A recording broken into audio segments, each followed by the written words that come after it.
জুলাই সনদের আলোকে সংবিধান সংশোধনের জন্য ১৭ সদস্যের একটি কমিটি গঠনের সংসদে প্রস্তাব দিয়েছেন আইন, বিচার ও সংসদ বিষয়ক মন্ত্রী মোহাম্মদ আসাদুজ্জামান।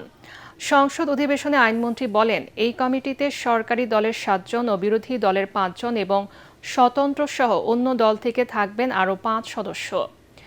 এ সময় নিজেদের মধ্যে আলোচনা করে ৫ জন সদস্যের নাম সরকারি দলকে দেয়া হবে বলে জানান বিরোধী দলীয় নেতা ডাক্তার শফিকুর রহমান।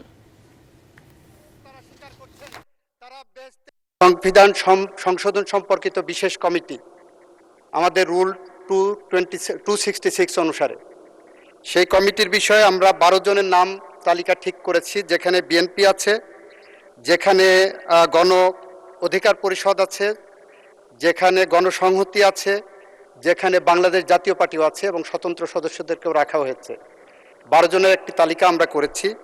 আমরা প্রত্যাশা করি মাননীয় বিরোধী দলের পক্ষ থেকে যদি আমি পার্সেন্টেজ হিসাবে যাই 26% আসে, সেখানে আমরা ওনাদের পক্ষ থেকে ৫ জনের নাম চাচ্ছি। এখানে বিষয়টা আমাদের মাঝে একটু আলোচনার বিষয় আছে, কারণ এখানে কনসেপচুয়াল ডিফারেন্স আছে আমাদের। তা আমরা আলোচনা করে জানাবো, এটা আজকেই হয়ে যাবে বোধহয়, এটা হবে না আর কি। এই সেশনটা আমরা এটা মত দিতে পারবো না, কারণ আমরা চেয়েছি রিফর্ম, আর এখানে হচ্ছে আপনার অ্যামেন্ডমেন্ট।